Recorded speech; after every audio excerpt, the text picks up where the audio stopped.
Good evening, ladies and gentlemen. It is 7 o'clock, and I now call this meeting of the Silver Falls School District Board of Directors to order. First on the agenda is to note attendance. Everybody's here except for Aaron. He had a family commitment. And next on the agenda is the agenda review. I'll take a motion. I move that we accept the agenda as printed. Second.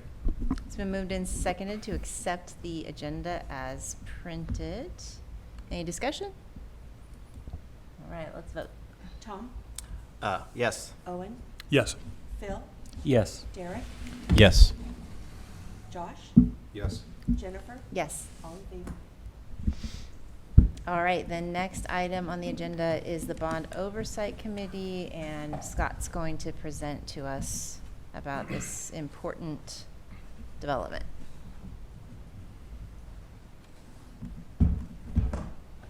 Good evening, everyone.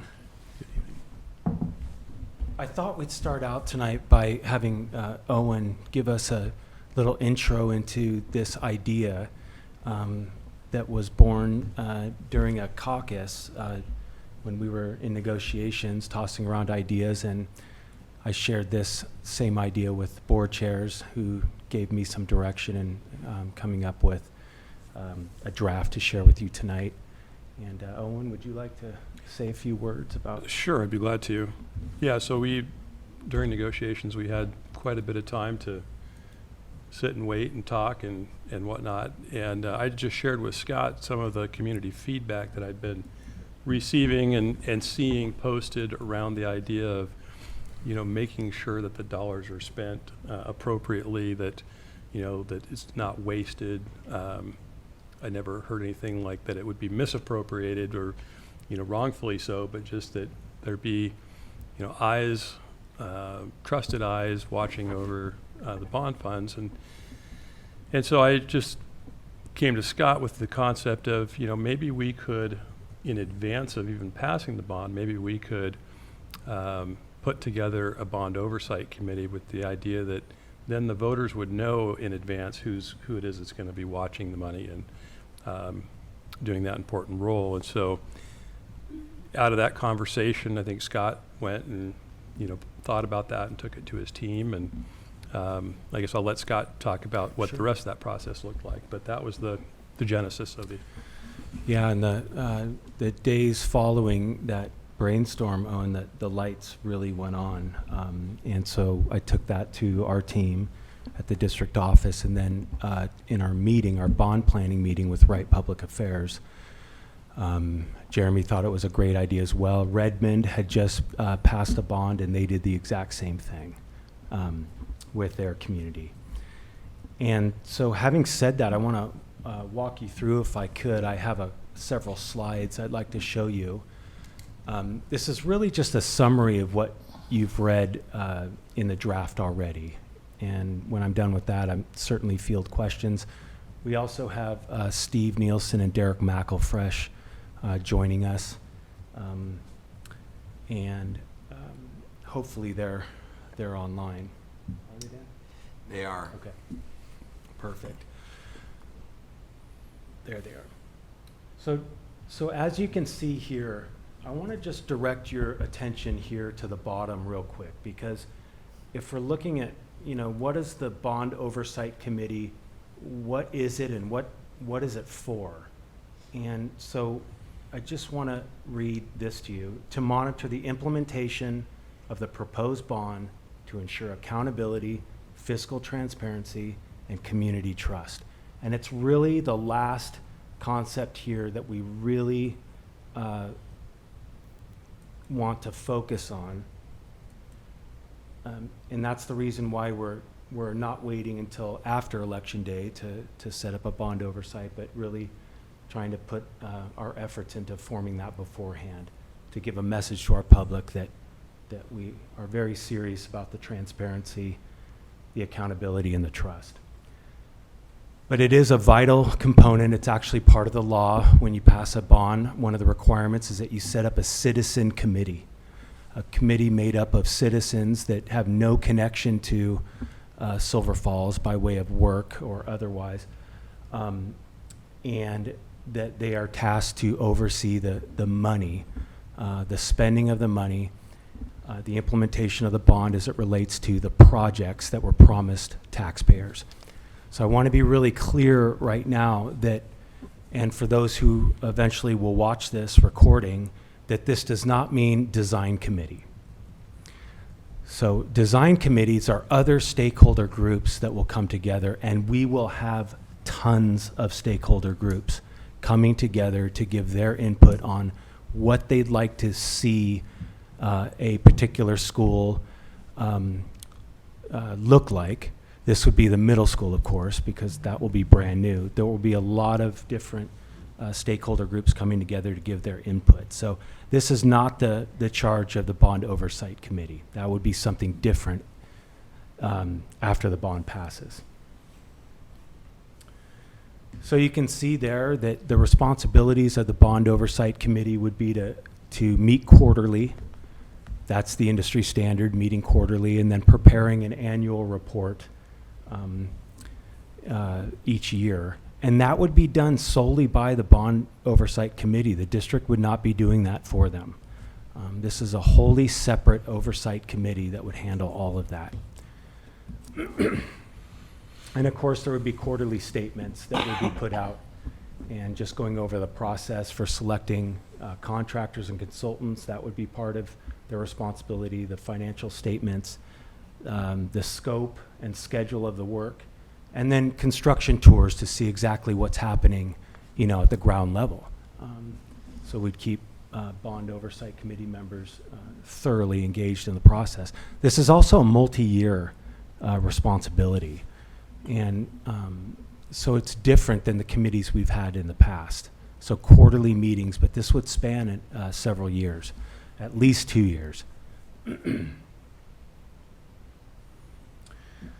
So we've done a lot of checking the way other districts have implemented bond oversight committees, and we came up with the number 12 to 18 for a district our size with 11 schools.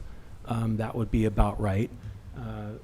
We would definitely have at least one representative from each school community. That's a promise and commitment that I made to every school community that I spoke to this past go-round of listening sessions. And then we would have a number of at-large, so other individuals from the Silverton community that don't necessarily represent a single school community. And the process, of course, would be through application, a lot like how we do the budget committee process. That would be a board-sanctioned committee, and that's subject to all public meeting laws. And board would approve the final members that will be proposed to you at the October regular board meeting.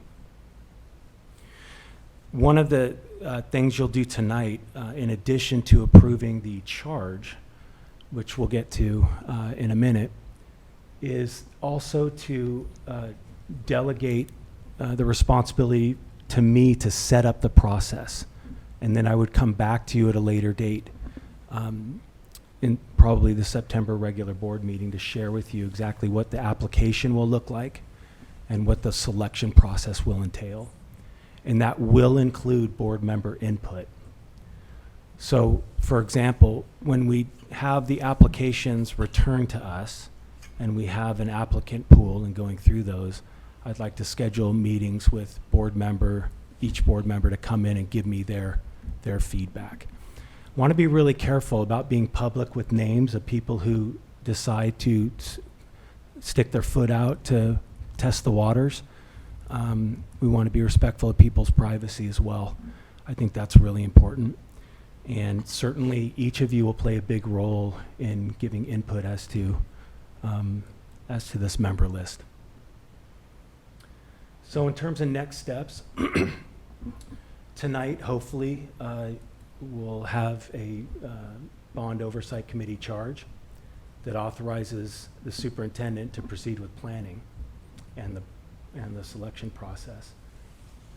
And then to finalize, I will take that and that responsibility and finalize the application and selection process and bring that back to you on September 11th and share that with you and get your blessing as well in September. And then we should have the selection process wrapped up by the October regular board meeting.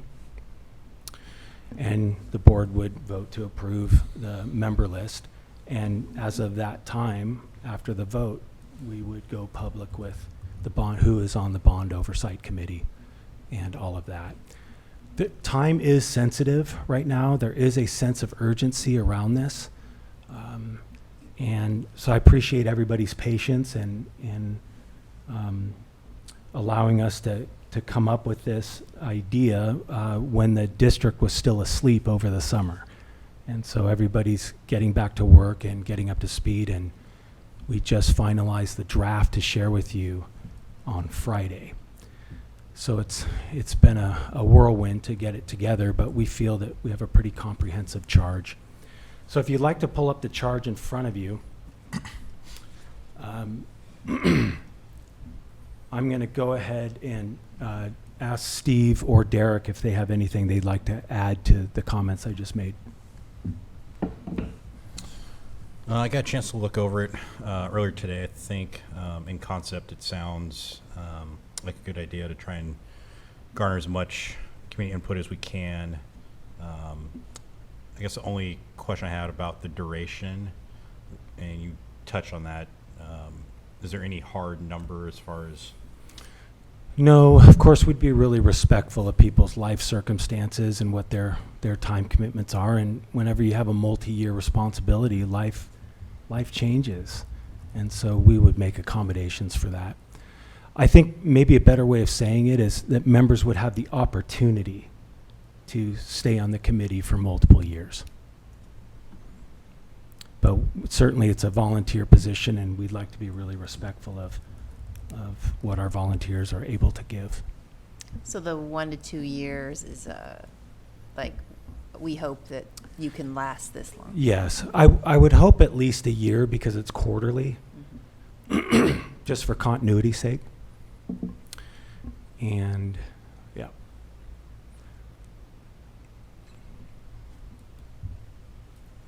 Steve or Derek, did you want to mention, have a chance to add anything to my comments about the slides? I think the only thing, can you folks hear me all right? Yep. Yep. Okay, thanks. I think the only thing would just be to make sure we call out as well point 7 on the charge, which is the duration of the committee.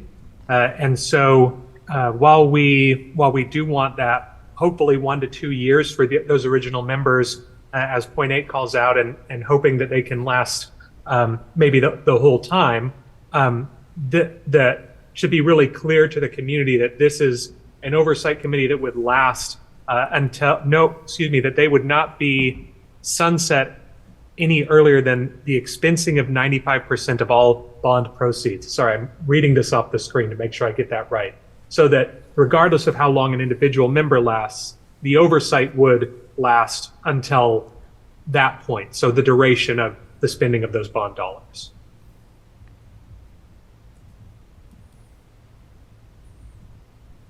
Steve, anything you'd like to add to that? No, I think you framed it up really well. Hopefully the charge makes sense to everyone. That was reviewed by multiple folks. We had input from Cassie at Winnahaw, and she brought in some examples from other districts. We just tried to be real thoughtful and thorough about the makeup of the committee and really specific about the charge. And a good process to bring this document together in a short time. Thanks, Steve. So I'm assuming that if the membership fell below 12, that we do a refresh here. And perhaps for some of those other A, B, C, and D under 2. Is this a time for comment? Jennifer? Sure. So I completely agree with that. My recommendation in regards to that is if for some reason we have somebody drop out from one of the schools, that we always have Sure. constant representation, so there'd be a substitute. I totally agree. My only other thing that I think would be great, looking at the composition of the committee, this is my personal like or want, that we have somebody who is, because we have the finance, we have the community members, long range. I would like somebody in the construction field Yes. who actually bids on these projects. We Yeah. have quite a few around the community. You know, Owen, this is just kind of your field as well, like the legality of the documentation plus, like, maybe somebody in the community has worked with, or community has worked with some of these bids before, but that's where I'm curious about the language with, under that, it's like, may not have any interest with a business entity who is seeking to bid. So I could see, I don't know how that would work out, but I think it'd be very wise to have somebody who's maybe not bidding on the project, but has done this work before, that could catch our blind spots. I agree with Josh. That was a glaring thing for me that wasn't there. Because that's the piece that, quite honestly, we all lack, whether it be staff or board or anything in this, as far as oversight, and have someone with construction experience. The other thing I had was, I noticed, Scott, you specifically stated not design, and I get that, but at the same time, what I hear from community members is a lot of concern of who's watching to make, how do I put this best? Who's watching to make sure we're not going beyond what is pleasant to the eye and functional, long-lasting, serviceable, easily maintained, as easy as anything can be to be maintained, without going Taj Mahal. And that's a concern I hear repeatedly. And so how, excuse me, how's that addressed with the oversight? Or is that will that be a board function, or how's that watched? Well, I think first of all, we know how much will be allocated to each school. We've been very transparent, explicit with that. And so the Bond Oversight Committee would be watching how those projects are being paid for, and the monitoring of that money as well. And of course, that drives everything. And so we're going to have to put together a package that is well within the numbers for each school. Would these reviews before or after it's spent, though?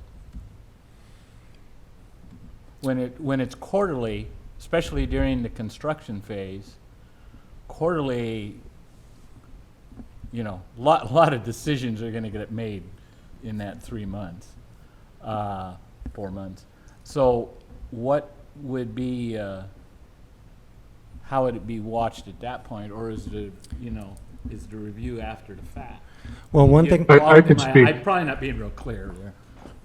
I could speak to that a bit. Now, I think there's some very particular timetables and process that still needs to be defined. But one of the first things, if we're blessed enough to pass a bond, we need to do is do a procurement process to bring a project manager on board.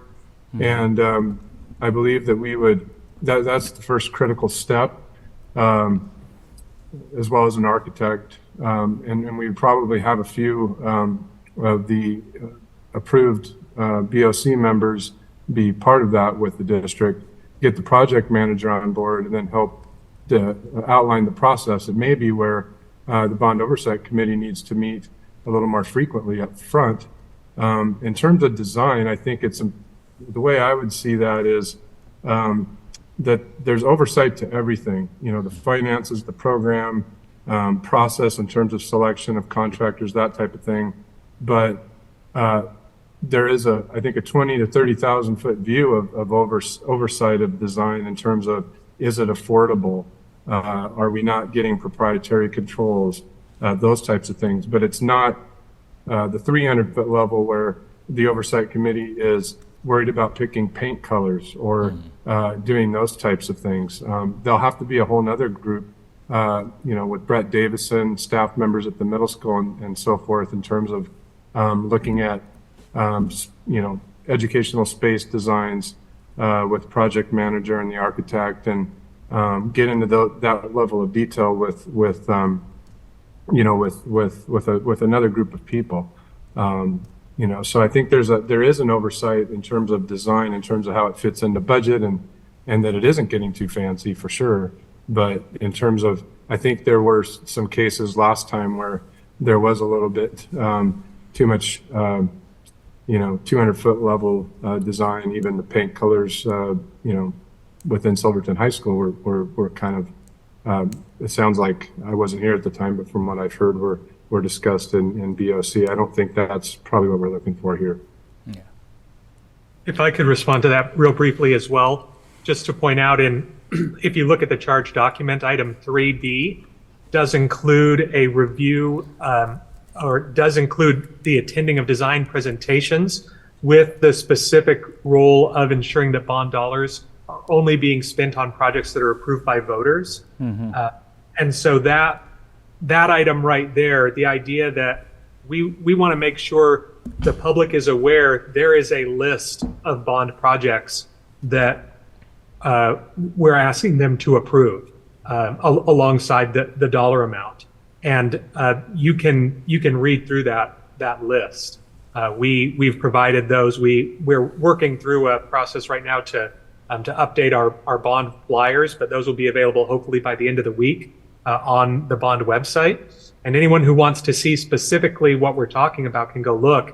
And we have the dollar amounts right there on that website as well for each building, and people can take a look. We also would invite folks to look at Our Town is doing a series of articles between now and the bond, the first issue of which already came out, addressing what each school would receive and the cost for each of those things. So the public can be sure that we're not talking about, write us a blank check. We're talking about some very specific dollar amounts for some very specific projects, and that this oversight committee would have that specific charge to make sure that those dollars are being spent on those projects.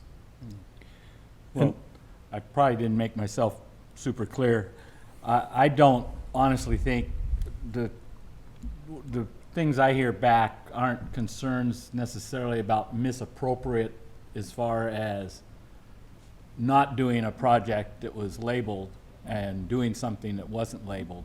It's more along the lines of, let's pick something simple like a metal hand railing, quarter-inch materials being used for it, 1/8 inch would have worked just fine and done this job. That sort of expense that drives up cost a lot. And, say there's X amount million designated, doesn't mean it all has to be spent, is the attitude of a lot of people.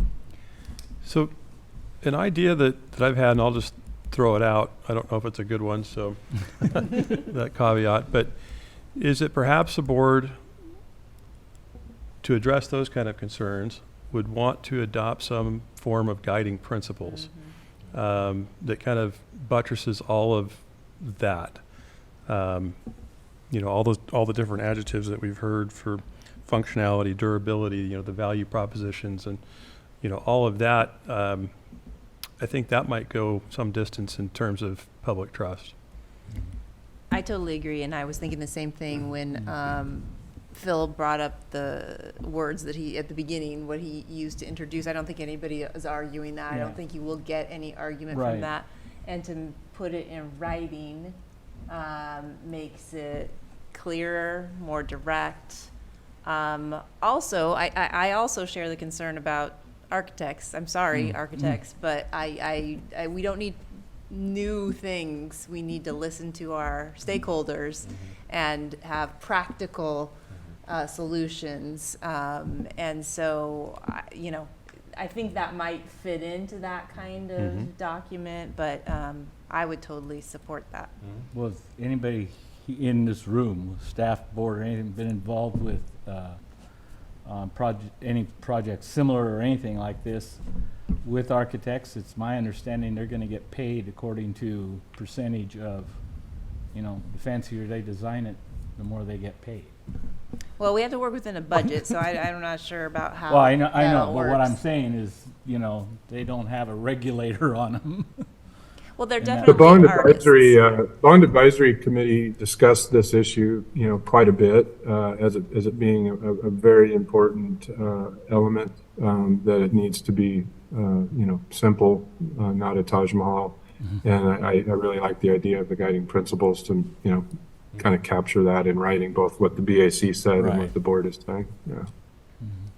And then my last thing on this would be regarding these concerns is, remember with Cassie from Winterhouse was doing a presentation, those quarterly reports she would bring back to us would discuss the difficulties they be having, like maybe we have extra money because costs came down, or maybe we're having some cost overruns, that this group, we charge them to make those decisions with other people. We're not overseeing this, right? So the people we choose. Well, we they trust, report. right? I think they Yeah. report they're an independent body that reports to us. Yeah, and I love the idea, Owen, and yeah. Is that something, then Jennifer, that we would want to ask our superintendent to put together a draft? Yeah, I think so. Something like that? Yeah, no, I like the idea. I like this. This is why this discussion is good to happen. I mean, I like this idea of having the bond committee now, the oversight committee now, because it's the question I get all the time. It's the same thing. It's like, how do we know the money's going to get spent where you say it's going to get spent? And the more we talk about this, the more it's going to inform the project manager. Who's in charge? Is the project manager or is the architect in charge? Who's in charge of who? Because I know what you're talking about. The Yeah. architects just go crazy, and it's going to inform who we hire, and it's going to be a constant. I remember what Portland Public's, I don't have the numbers right, but I think they passed a big bond 10, 15, 12 years ago to build 5 high schools, and we only had, when it came right down to it, they only got 3 of them built. So they just passed another bond. That's not happening here. And that project manager and that architect better understand that completely. It's not going to happen here. You're not just going to be able to, we'll get it on the next one. They got to have a value mindset, and the more we talk about these things, the better. And the value, and then also the thing that keeps coming up is the sustainability. And we've already established that money's always tight for maintenance, upkeep, and everything. But whatever we do, whatever we get built, needs to be maintained, needs to be upkeep. And so the product that is easiest to maintain and has longevity and stuff is more concern than the flash. It sounds like we're all in agreement. Yep. Yeah. Yeah. Yeah, I agree. I really like the idea of making that a clear expectation from the get-go. So if somebody doesn't want to sign on, then they don't sign on. And one of the things we can do is put those guiding principles right in the application as well, if that's what you like to do, so everybody's clear from the get-go. There's a clear charge, and then there are clear guiding principles. I think that's great. The whole point of coming up with the bond oversight committee now is exactly what you're all talking about. Right. That's the reason why we wanted to go for it now. Right, and I always hope that people ask, well, who's going to be in charge of the oversight? Well, we have a committee. Here's a list. Hopefully, who's ever asking this question can see a name or 3 of somebody they really trust, and that's the and then okay. Well, and keep in mind that you are the school board, so the buck stops with you. Right. And I can't say that enough. So I love the idea of guiding principles. I think that's a terrific way to approach this, and certainly we can put our heads together, my teammates and I, and come back to you with a draft, and probably share it with the board chairs before then to see if there are some tweaks we can make, so we bring you back something that is satisfactory. One of the things, I want to draw your attention to number 5 where it says authority. And under authority, it says the committee will have no independent authority to obligate district funds. The committee's recommendation will be used to inform program decisions made by the superintendent and or the board. So I think that's really important that we're clear on that. That this is not an independent body that's going to have decision-making on where the funds get spent. It's whether or not they're getting spent in a transparent, fiscally responsible way. Kind of like when we have budget audits, we are the ones who are overseeing Mhm. it. But in this case, they're overseeing, but then they report to us. So Yes. it's kind of like a middle level report. I think this is terrific that we're having this conversation here.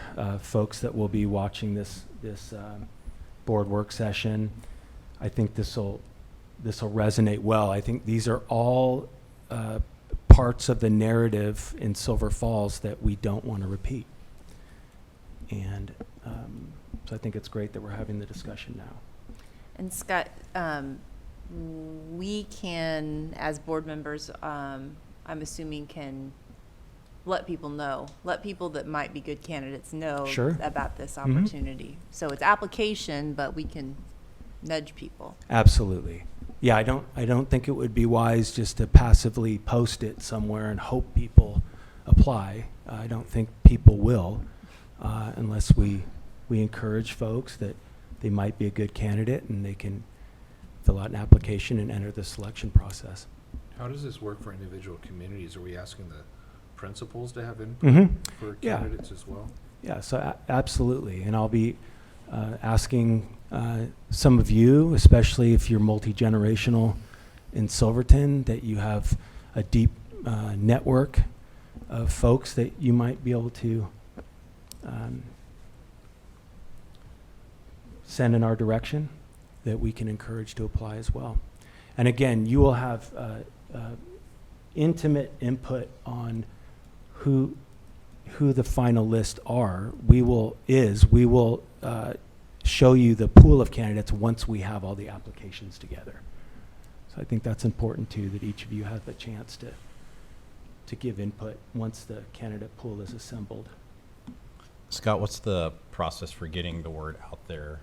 Will it be posted? Also, we've talked about, Yeah, so what does that look like? obviously we'll post it on our bond website, we'll put it on our school website, we'll put it on Facebook, our district Facebook page, things like that. But I look at those as passive strategies, and we're Silverton, so in Silverton, personal phone calls and personal contact goes a long way. And so I think it's going to come from all of it. But I really feel like these are personal conversations that need to happen because our community's really passionate, and you as a board know this community far better than myself and my teammates do. So we'd really want to have your input on it as well. I asked that question just because I think, again, to Phil's point, the transparency, people are concerned, but if they know that their community members are having direct input or they have the opportunity to take part, I think that'll help with Yes. the trust and accountability and transparency. Yes. Yes, I would not be comfortable at all coming up with a list myself. That would, in my mind, be inappropriate and would not get us the best product. So I'm really relying on your input as board members, and we also have a lot of thinking ourselves, but we'll save that for when we collaborate on the final list. Concerning the charge document here, I'll be honest, I do feel a little rushed only having it. I'm the type that I like to dive into things and look at what other districts have had and this sort of thing, and only having this since this afternoon, to look through. I'm gonna qualify anything on that, but I do think it's real important that we get something on the composition about somebody from the construction field. We'll certainly add that in. But One of the things I will say about construction experience is that we hope that local business will submit bids.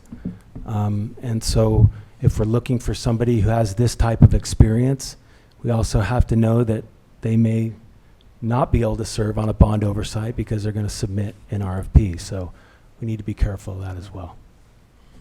But just, but they'd know. I'm sorry. oh, no, I mean, I'm already thinking of a couple people I could ask, and I don't think their outfits would.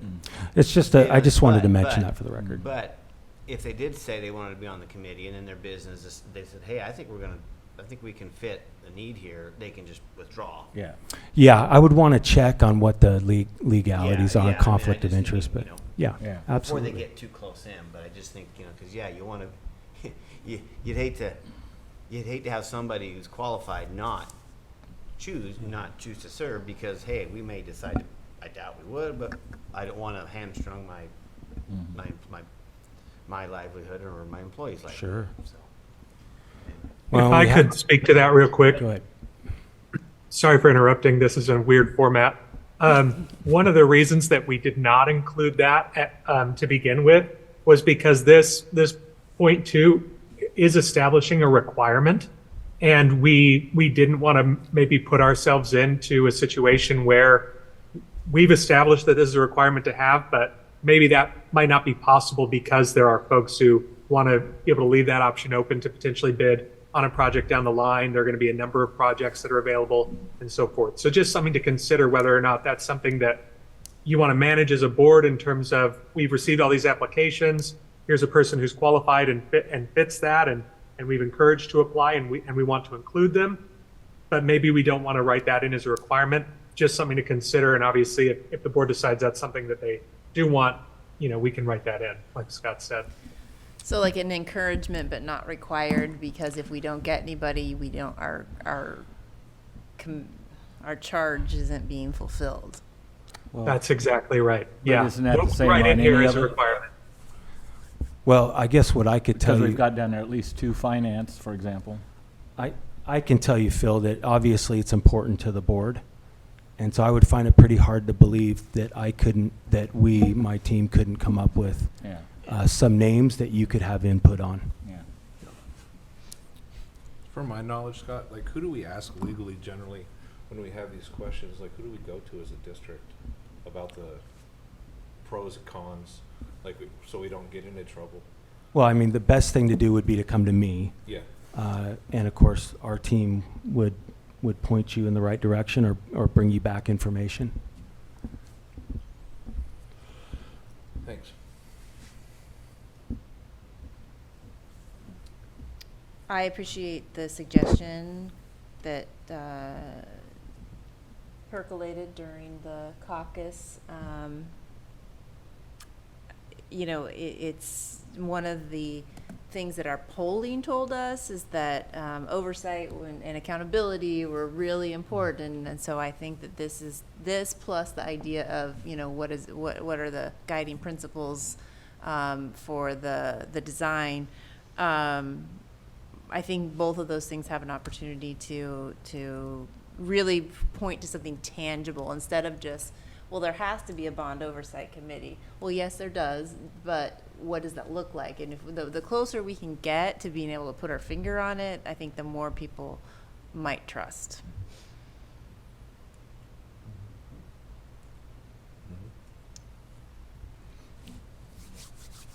Any other discussion? Comments, questions? For my teammates, would you like the last word?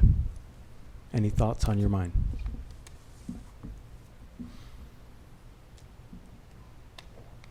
No, I think good conversation, good ideas.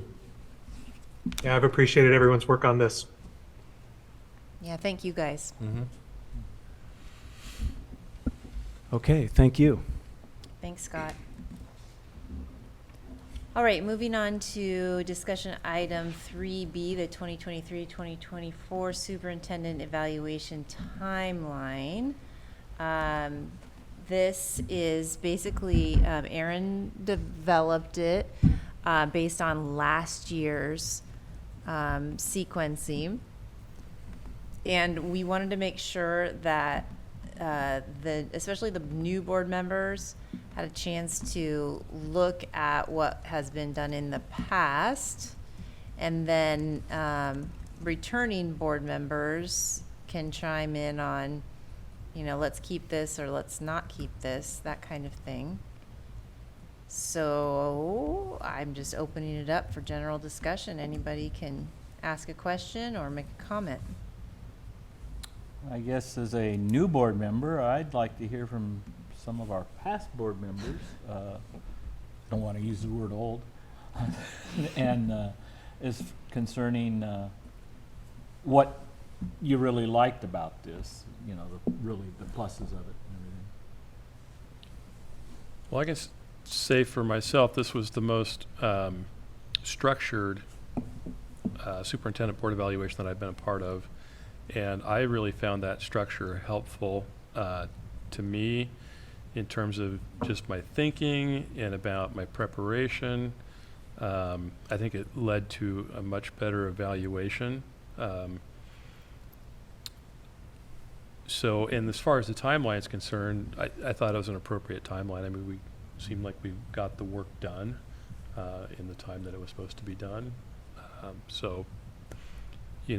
As far as all that's concerned, I thought it was very good. We had some minor road bumps with things like some definitions and making sure we were all on the same understanding of what a rating means. One person might, if it's a scale of 1 to 5, one person might think a 5 means they're doing everything, 110%. Another person might think that a 5 means something like, you only give a 5 if they're doing 110%. Another person thinks, well, if they're doing an adequate job, it's a 5. So some little things like that, I think, that we discussed and can be ironed out pretty easily. But as far as the overall, I thought it was very good. My observation, and I wasn't on the board, but I was watching everything, I was really frustrated with the lack of response from the community surveys that went out. And it was really frustrating because I don't feel like the data was accurate. And I was kind of disappointed in community members and district staff members that got that, and only like half the people returned it. And I think I might even be generous. And so that was my only frustration, in this review process. And because I thought the questionnaire was great, but it would be frustrating as a superintendent to want to get feedback, and you don't get the amount of effort you're putting back out there in the community. You're not getting anything back. Yeah. As for wanting constructive criticism or not, that was my only gripe about the thing that I saw. Yeah. Doesn't make it right, but that's pretty common. That kind of level of response on those kind of things. Yeah, everybody wants input, and give them an opportunity for input, and then they don't give it. That's pretty common. You might, I guess if there's any things they could do to increase the return rate, assurances that it's anonymous, I don't know possibly what it could be. The only thing that I remember, and maybe it's been a stressful year this year, but was it last year or the year before, that it took an excruciating long time to write this thing in public? Both times. Both times. Is there any way we can take Yes. that? I'll get to that because I want to follow up on Josh. I totally agree. The targeted feedback survey was frustrating because we didn't have a large enough sample. We paid for the targeted feedback survey. We asked for really specific, there were 2 kind of open-ended questions that we asked for them to edit from their stock questions. And we found out the day that the survey was presented that, we didn't do that. And I knew one person that was getting the well, I see one of the people that got an invitation to respond on a regular basis, and I asked her, I said, did you get this email? And she's like, oh no, I haven't gotten it. And it was like 3 weeks after I thought she probably should have gotten it. So I just feel like, and like, we don't know what kind of efforts were made to get more returns on the survey. So I, to be honest with you, I did reach out to Janet and Jonathan, former board members. I said, what did you think? And both of them said that it was not useful. On the flip side, there are things in the standards that we're supposed to be, using to evaluate the superintendent that we don't all have common data on, like association relations. We like Owen has been on the committee or on the team, and so he has a really good understanding, but we don't all have a collective understanding of that. And so that's the thing that we were hoping to get with the TFS, but the thing, it just wasn't high enough quality, I don't think, to really give us anything with confidence. So there's that. And then I would like to, maybe approach one of our former or a former board member to see if they would be willing to act as the facilitator during that discussion that we have, because I really do think that we need a facilitator during that discussion of the final evaluation, because it's really hard, like for me, to, let's say, facilitate, but I also get input too, right? And so how do I differentiate between me having more say than it's like, I really think we need a facilitator. And a former board member would know the process pretty well because they've been through it 3 times, right? So that's an idea that I had, just that would be a possibility of, I think a former board member would be able to speed it up a little bit and get to the point because they'd already been in our shoes. Yeah. That would help. As far as the targeted feedback survey, as long as I've been on the board, whenever it comes to surveys, every person I encounter just has this feeling that it doesn't matter they just know that it's going to come back to them. They can track who sent it. Big Brother's watching. They just know it in their heart. Yeah. And that's just part of the deal. I don't know if there's any way. If there's not a way to improve it, maybe we just need to scrap it, that part of it. If it's not enough of a data set to do any good, then what are you gonna do? I don't know. As opposed to electronic copies, I wonder if there's a way to go like old school with paper copies, and so it's not necessarily, if someone's concerned about like it coming back in Big Brother, where it's more whether it's a PTA or it's one of the events at the schools, there's a station there that has surveys, and you take 5 minutes to scratch out a survey. I know obviously the schools are doing lots of different events throughout the year, so maybe there's an opportunity to change it, or in addition, where you've got people live and they can scratch it out, turn it in, and your name's not attached to it via email and no one can trace you. But maybe reaching out to some of the PTAs where you have folks that are maybe a little bit more, have the opportunity to be a little bit more involved, and be able to push the word out, like, hey, we're seeking feedback. And then to your point about the basis of knowledge to evaluate the different aspects, that not everybody is necessarily going to be able to evaluate all aspects of how the superintendent's doing. And so it's just an idea I was thinking about, like that might be something different that we can maybe try. But well, the advice that we got with this targeted feedback survey is that the people who are giving the surveyees, I don't know, what do we say? The people who fill out the survey, they needed to have direct contact with the superintendent. So like really know, and this was a list of people that was developed between Scott and Aaron and I. We sat down and talked about it. So I don't know. It's the other part of this is that this is proprietary information, and they won't share it. So that, we'd have to come up with our own entire system, I think, if we wanted to break away from their proprietary system. I guess I would just say that's, I wasn't surprised at the return rate. I've seen that. Mm-hmm.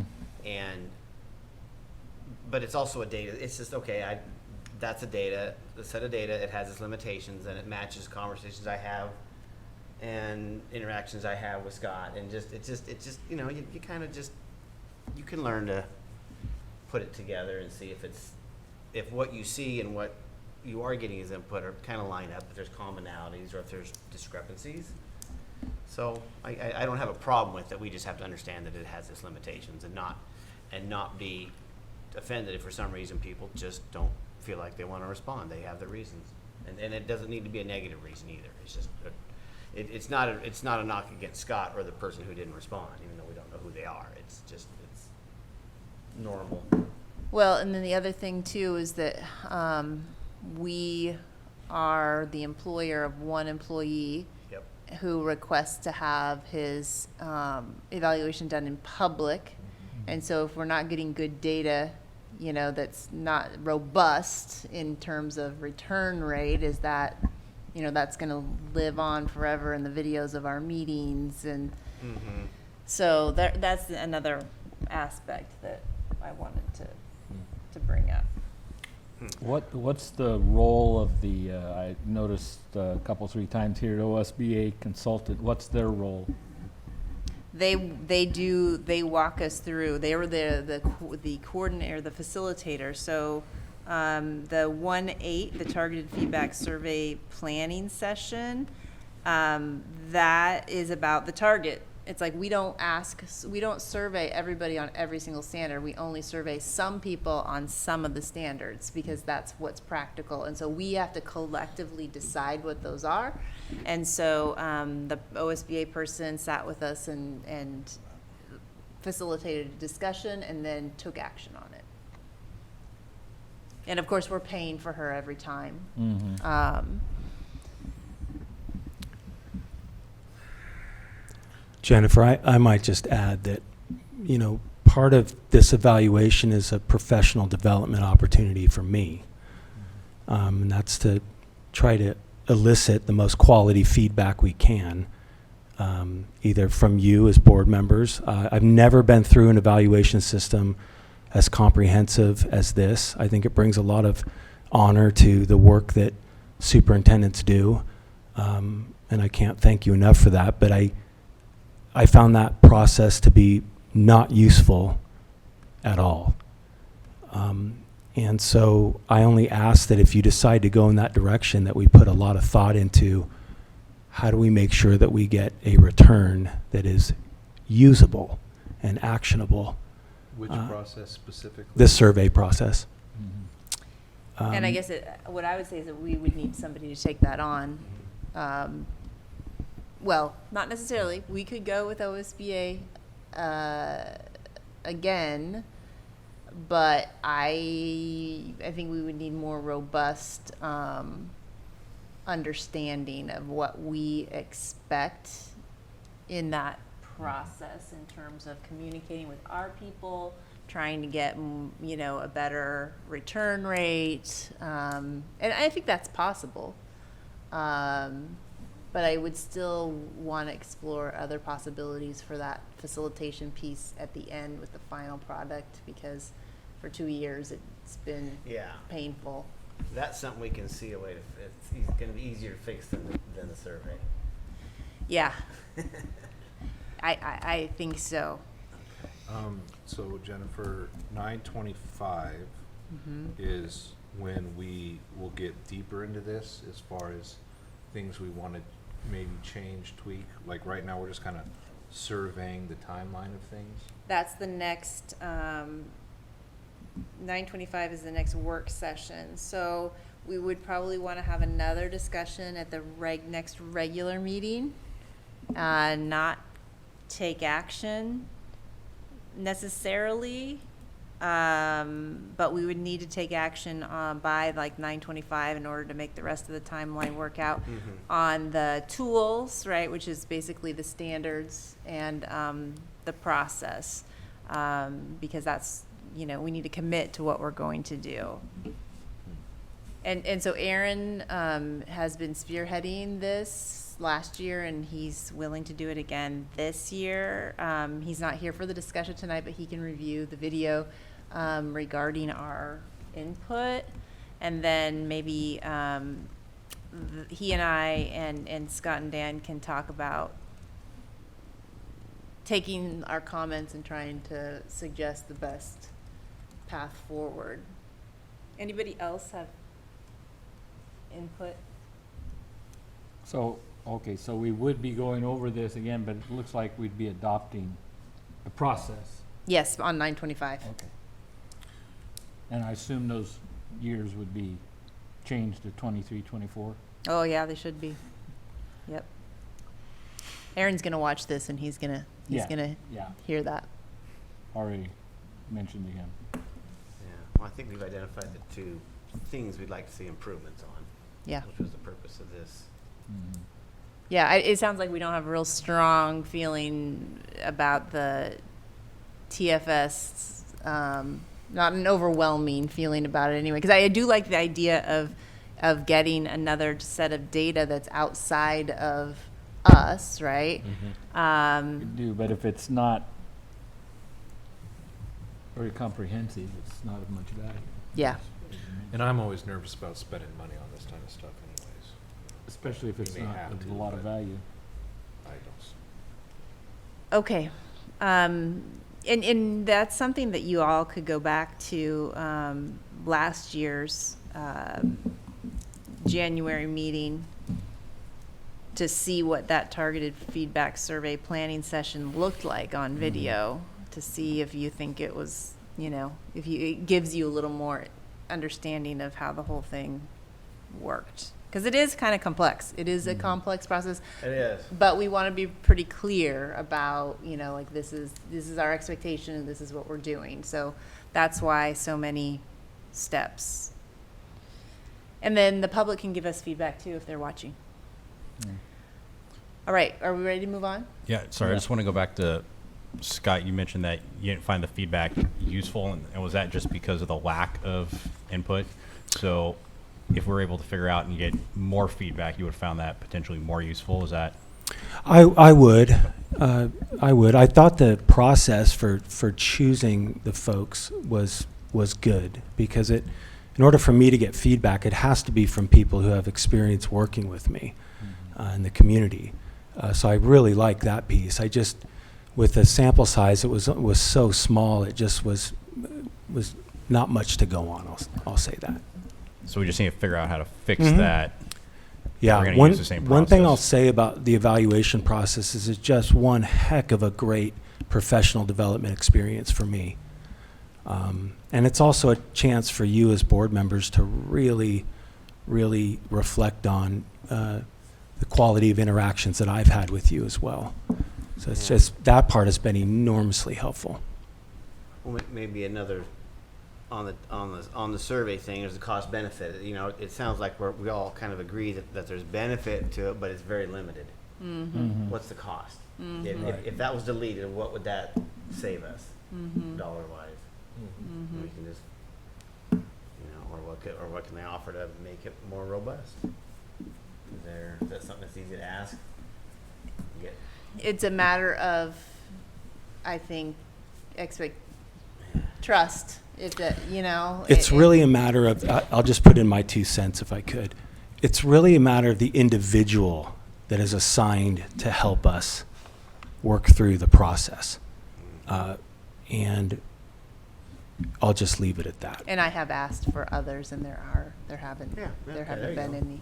There have been none. So that's why I came to the up with the idea of a former board member helping us with the facilitation piece, because I couldn't get anybody else from that organization to. Okay. Yeah. Well, we've got lots to think about. Yeah, and I can talk to Aaron too. And if anybody else wanted to be in on helping Aaron with that, because if we did want to double down on the expectations for the TFS, that's going to take several hours, like 5-6 hours worth of work, and I don't know if Aaron's got, can commit to that. I am not able to commit to that right now.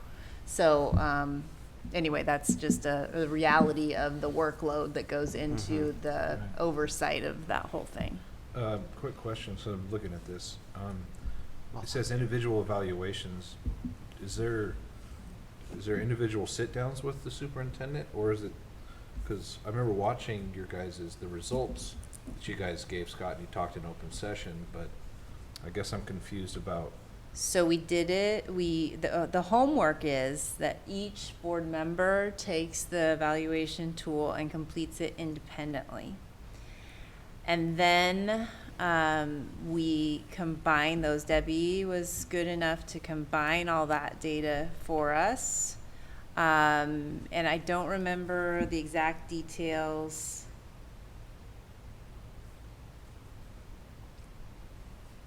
But we do that as homework.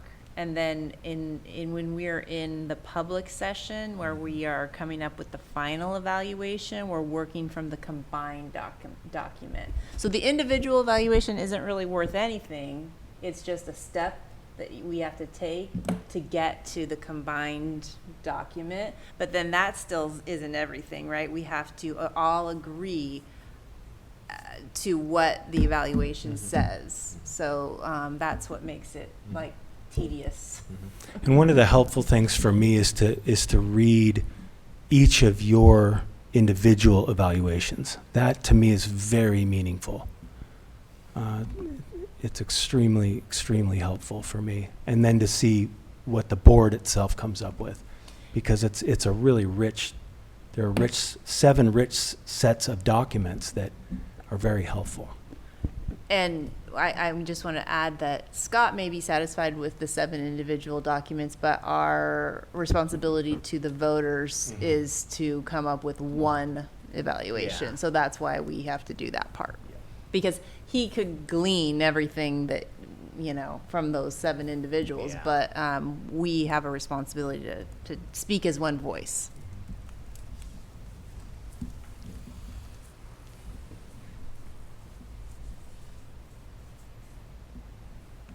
Did I answer your question? You did, thank you. I know there's more detail into it, but I can't remember. We last year we wanted to make sure that we had, and this was maybe it, that we had a chance to discuss our collective evaluation before we saw the TFS, or to read everybody else's evaluation before we got the TFS information, because we didn't want that to color our first evaluative comments. All right, well, we will move on. We're not going to take any action on that. I'll talk to Aaron more about next steps, and we expect that we'll talk at the next meeting. And then the one after that, hopefully we'll come to a resolution on that. All right, we are on to 3C policy update first reads. Dan, would you like to give us information on each of these, or do you want me to just start going through and then you'll chime in on individual policies? I think we can just go through the I think I've answered several questions, so I think we don't really need to do an overview of each policy. Did want to point out that one thing I haven't been sending you is the cover sheets that are posted to board books. So if you do, sometimes that does have additional information for you to check out. So I think we can go through one by one. If there are questions that you would like to be raised in public, I can answer those. And like I said, I will want to talk briefly about the IGDJ interscholastic activities when we get to that one. Okay. All right, so let's start with EFA local wellness. Any questions or comments on EFA? Yeah, so, Dan, thank you so much for the responses. So, as far as the nutritional guidelines, like and I guess this was kind of personal to me because I feel like a lot of my bad habits got started at a young age. And so it says here, like, we do have Coke machines, but with non-sugary drinks. So just But, to clarify, yeah. so that was one thing that Josh asked me about, and so the high school does have some machines here with non-sugary drinks here. But do we have candy as vending machines? No. Okay, sweet. And that goes for Candy is all the sweet. schools? No, like, I'm like, No I'm pun glad it's intended, not right, there. Josh? Yeah. I just remember like that stuff was fully available. Big cookie day, and we had Figaro's pizza every day. Not that Figaro's great pizza, but it was like, that was our school lunch. We don't have it anymore. Sad day. And then I guess since I'm still here and I got the floor, Dan, I never really got a question back or an answer back as far as the PE. As far as is recess considered part of physical education, or is it a separate thing in it entirely? As far as the timeline or requirements for the 150 minutes a week, 225 minutes a week. I'm curious, like, how that works. So I believe we can calculate recess into that. Okay. It has to be like teacher directed. There has to be. And teacher because we do directed activities. Playworks, which Yes. incorporates lessons into PE, we can use that. Playworks is awesome. Have it at all of our schools. What is Playworks? Is it like a program or something? It's structured structured playground cool. games, Oh. rules, how to join a team. It gives That sort of thing. older kids some leadership opportunities on the playground during recess too. It's pretty neat. Okay, we're gonna move on then to IGBAF, Special Education Individualized Education Program. Questions or comments? Yeah, I think a couple of the questions that I had were just about what the current program looks like. It sounds like later in September we'll have a presentation on what that looks like and where it's at.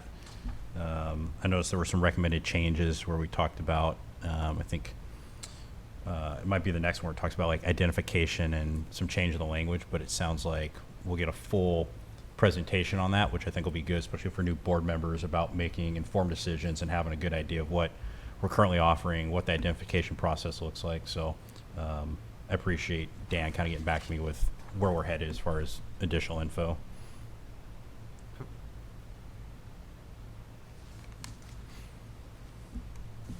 Okay, moving on to IGBB, Talented and Gifted Program and/or Services. And then should we just talk about the three talented and gifted at the same time? That would make sense. Yeah. IGBBA, Talented and Gifted Services Identification, is the related one, and then IGBBC, Talented and Gifted Programs and Services, that one is for deletion, is that correct? Yes. Okay, so from my understanding, we're consolidating and therefore able to let go of one of those. That's correct. And so, and then hopefully in September, Melissa Linder will be here to present the district's tag plan that has to go to ODE before it goes to ODE. So that'll be coming to you soon.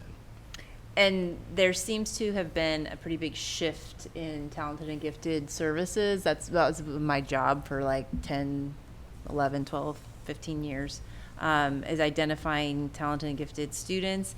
And there was the state gave a really narrow definition of what could qualify as a talented and gifted student. It did give a local option, but most districts didn't take that local option very seriously. And I think it seems to me, and I haven't done this professionally for a year, so I haven't kept up, but it seems to me like they're removing the really specific qualifications and broadening things up quite a bit. And so therefore, new policies are needed. And that's a good thing. Is that And we can still use traditional screening plans, but we have to look at more ways to determine giftedness. And yes, and because we always had the option, but we Yeah. weren't taking it. Districts weren't taking it, and so Districts this, were not taking it, they were going to what they knew. that's right. Yeah. And so this is like saying you got to look at other things, and that actually brings me to a comment that I don't want to get too far off track that Owen made at the Leadership Institute about. I think it was about curiosity in general, like what happens. You asked this speaker, like, well, if we have this curiosity as a child, what happens? You know, and that is one of the leading talented and gifted thinkers definition of it should be what he says it should be. The definition is curiosity. So kids who are just constantly curious about things, because you could have kids that can pass those standardized tests at the 97th percentile, but they're not very curious. So do they really need those services? You know, and so anyway, it's just an interesting thing to think about, and I just thought I'd add that. Because I've often thought about that curiosity factor as an important thing in talented and gifted services. I guess one of the questions I had too was with the change in language and it looks like removal of using standardized tests or removing like the academic as a qualifier. I just wouldn't want to lose that. Like, you know, definitely like expanding. Obviously, there's different forms of giftedness, whether it's music or curiosity, but I think also for those students that are exceptionally high performers academically, I want to make sure that we're not losing that piece or that we're expanding without deleting. Yeah, and I think the removal of that does not prohibit the district from continuing to use that, and I think that things that we know that are helpful identifiers are still going to be used. I think it's expecting districts to go beyond what they've normally done to identify students, more students who have different giftedness than what we've typically done in just, you know, traditionally reading and math. You'd rarely see students that were identified in science. You know, Because we didn't have any measures. Yeah. There's nationally normed tests. But when you talk about curiosity, you know, what better subject to have curiosity than science? And that'll be some of the information we'll be able to cover in September. Yes. Yeah. So this was something that I was curious about too. So if it's removed from the policy, we can still use it if we so choose? Is that what you're saying, Dan? Mhm. But if we put it in here, it means we have to use it? I don't think they're letting. I don't think the They don't state- think they're going to necessarily let us Yeah. maintain that. And so let me try to pull that one up. It's an interesting thing for me because for me, it's a national standard that allows to assess where we're at, other states, other districts. I just think it could be a valuable metric just to kind of see. Well, it's not about the district. It's about the individual child. Correct. Yeah. But I'd just and be I think, curious. so this is what happens. Like in second, I don't know if it happens here, but in my district, second grade, all second graders take the Naglieri nonverbal abilities test. And then we screen in for tag. So if kids are scoring at a certain level, we look at them further for tag identification and maybe give them a different test. So I think that those things are probably still going to happen because it's an equity thing to make sure every single kid gets a chance to get screened in. So I think that I'm assuming those things will still happen. But the state's not going to let us put that information there because they don't want that to be the only thing that we use. Again, I haven't been following it. It's just what I read between the lines there. There would nothing keep the district from continuing to use that. Like Jennifer's saying, is the state is removing that language to to say that it has to be in compliance with the law, that it has to have that component. The districts can still do that. The state is saying that is no longer the state's expectation, and so striking that from the policy makes us compliant with the state.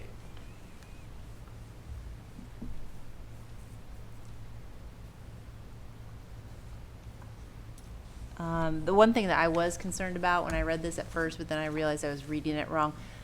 Silver Falls has, I know in the past, offered services to kids that didn't qualify as tagged, as if they were tagged. Like my kids, they went to Community Roots, they didn't have tag identification there, but I said, well, hey, my kid scored high enough on this test, can now they be tag identified? And she's like, well, she does still have to take another test, but you could still take PE in the summers to open up a class in your schedule for the school year so you could take an additional class. Like that was a service offered to tag kids, but they were going to let my kid take it too, even though they weren't officially tag identified. So I just wanted to point out that I really like that if a kid isn't necessarily tag identified, there are still options like that open to kids.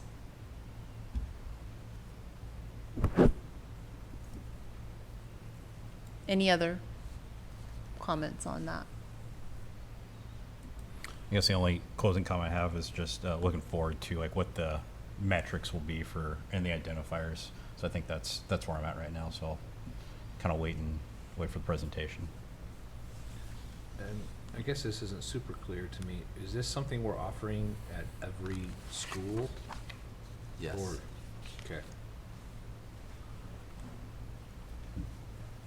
I guess it's also a good point to say that tag is an unfunded mandate. There's no funds that come along with tag students. Like English Learner Services students we get more money per student who's identified. Tag, there's nothing. So just FYI. Would it be an extra duty that a teacher would have to do outside their already? Well, we have what Jennifer's getting at is, so for instance, we do have a teacher here who's at the high school who's part of their assignment. But what's happening is the state says you have to have these types of, in this case, a position to fulfill that responsibility. But unlike, ELL or other programs, there's no state funds that say that are paying for that FTE. So you have to do it. I know what you're saying. It's just like trying to come up with an analogy or metaphor to be like, you're requiring me to do this, but you're not going to help me pay. Well, This is historically the longest unfunded mandate of having in a long time. I mean, it's been a historical problem, which during cut years, tag programs, tag coordinators, tag types of positions end up getting cut all the time because there's no funds for them. Unlike, special education where you have maintenance of effort laws that you cannot touch those positions. and Josh, I would say this is why we curriculum map. This is why we assess. So we know exactly where students are, so we can raise the achievement of all kids. So even our high kids, we know exactly where they are, given the standard, and we can push their learning further. And we haven't been able to do that in the past as a school district because we've never had common assessment and we've never had our standards mapped. And so that's a huge reason why we're strengthening core program in Silver Falls. So it'll be easier to identify kids or Well, assess where they're at no matter what. That Yeah, and no re- matter what. Yes, no matter what. To Jennifer's point, Yeah. that if you're already mastering a content area, where's the extension for that student? Yeah, you shouldn't have to Yeah. sit through the same thing that if you already know. So if you're up or down, we can find something to help you. Yeah, and there's a lot of different options for that. But in my district, when we sit down to do the cycling around a unit, which I don't, are we at the cycling? We're not at cycling yet. Not yet. Part of so you take the common assessment, every teacher gives the same assessment, they come together, they say, how'd your students do? And everybody looks at how their students do. there's like 4 categories, and one of those categories is who exceeded the standard. And that doesn't necessarily have to be tag identified student. But the question is, okay, what are we going to do for those students during instruction? Because the standard isn't going to, that's a wrong word, but the, what everybody else is getting isn't going to cut it for these kids because they already know this stuff, or they can already do it. It also doesn't mean going into next year's standards. It just means going deeper into the critical thinking process. Or choosing non-priority standards to focus on. All right. So before we move on, I just want to respond to, I want to prioritize some of Derek's concerns, or at least, so in terms of timeline of the adoption of this policy. So if I'm doing my math correctly, we've got, this is the first read. We typically do second and third reads and adoption at board meetings. So our goal will be to have Melissa Linder here at the September work session, because that would be the work session prior to the board adopting these policies at the October board meeting. So that would be our goal. So I would just, and want to promise that, so that if something is delaying it, then maybe we delay the policy adoption until the board's properly informed on the new tag plan. Sounds good. Sounds reasonable to me. All right, so now we got to go back to interscholastic activities, IGDJ. Yes. All right. So this should respond to questions submitted by Josh and Derek, and a thank you to Owen, who emailed, and then we talked, and I think that then I went through and kind of analyzed these sections of section 1 and section 2 of this policy, and you know, Owen kind of challenged me to ask me some questions around, you know, how would I apply an equity focus to these A, B, C, and D, and I gave him I thought a good one for C, and then as I was sitting there thinking about it later, going, you know, so I could, you know, how would I apply this to A and B? And then I went back and I reread the one that says implements and adheres to equity-focused policies, plural, equity-focused policies that do these things. So I think where the initial, you know, focus was, you know, trying to apply, you know, equity principles or equity ideas to these 4 things, got kind of at least our attention and focus, is it's really what this policy is trying to call out is saying, remember, you have these equity-focused policies that we've already adopted, whether it be discrimination policies or every student belong policies. You have these policies that are attempting to bring these into the sports arena or the interscholastic activities arena.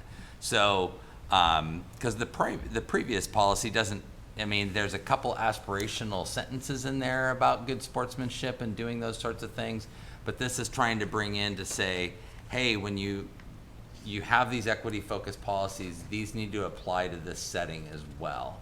So if you do get an issue that falls into one of these 4, you could be looking at your Title IX policy. You could be looking at your Every Child Belong policy to see if these things have, if there's been a violation of those policies in the interscholastic activities arena.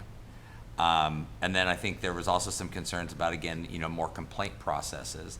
I think that 2, really what it really addresses is making sure that spectators and others know how to report something, that we're responsive, but then I think that really those would funnel themselves into the appropriate complaint policy, which we know we have a lot of, and that we have to resolve it within 30 days, which is now consistent with all our policies. So I really don't see this as trying to, you know, look at A, B, C, and D as how are we going to use that with an equity focus. It's really trying to focus us back to the policies we already have in place.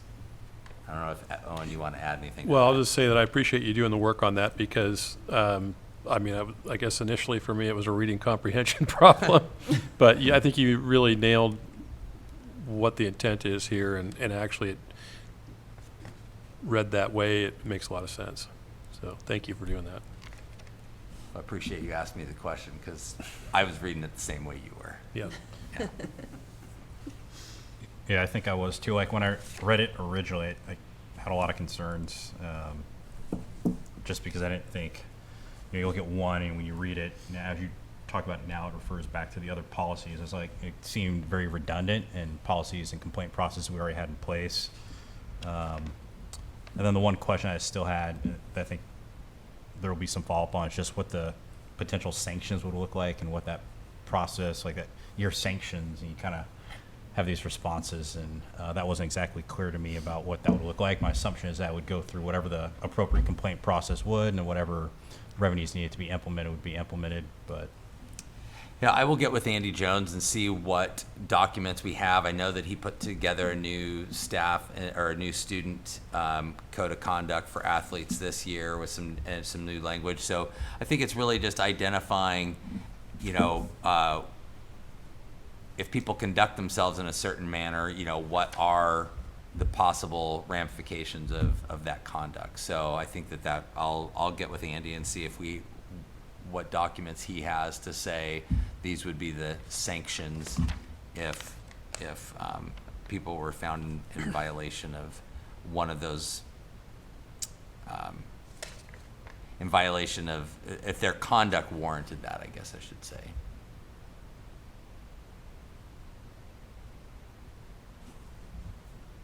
Any other discussion about interscholastic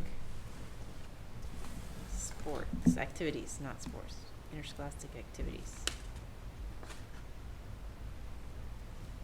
All right, let's go to number 4, the action items. There's one, the Bond Oversight Committee, and I think that we need a motion that includes the charge and also delegates authority to the superintendent to determine the process for filling the membership. I move that we adopt the Bond Oversight Committee charge and authorize the superintendent to proceed with planning of that process. Second. It's been moved and seconded to approve the bond oversight charge, and what was the verb you used? And it authorizes the superintendent to proceed with the planning process. And authorizes the superintendent to proceed with the planning process. Discussion. The only thing I have is on that, what about the change we wanted to do? How I does think that get reflected? You could put that in the motion. Yeah. Yeah. Absolutely. Do we want a different motion? I can modify. Oh, I don't think we can do that. No, I think we have we've to had a vote. second, so we've got to. We've got to vote. We got to. So do we want to discuss then that we'll have a second we'll vote, and we can vote no, and then have a second vote motion? Is that all good? Sounds We all good with that? Yep. Okay. Yep. Tom, No. Owen, No. Phil, No. Derek, no. Josh, No. Jennifer. No. Motion fails. That was fun. That's a first. That was fun. We gotta get we gotta get the FFA Parley Pro team to watch the video. Yes. See if we're doing it. Sorry, Scott Towery. They're really good. Okay, ready for a different motion. Josh, you got All it? right. I move that we adopt the BOC charge with the addition of of additional committee member that has experience in the construction industry, and authorize the superintendent to proceed with the planning process. Second. All right, it's been moved and seconded to adopt the BOC charge, including the addition of the contracting experience citizen. That's not exactly what you said, but, and authorize the superintendent to proceed with the planning process. Discussion? All right, let's vote. Tom, Yes. Owen, Yes. Phil, Yes. Derek, Yes. Josh, Yes. Jennifer. Yes. All in favor? All right, without objection, meeting adjourned.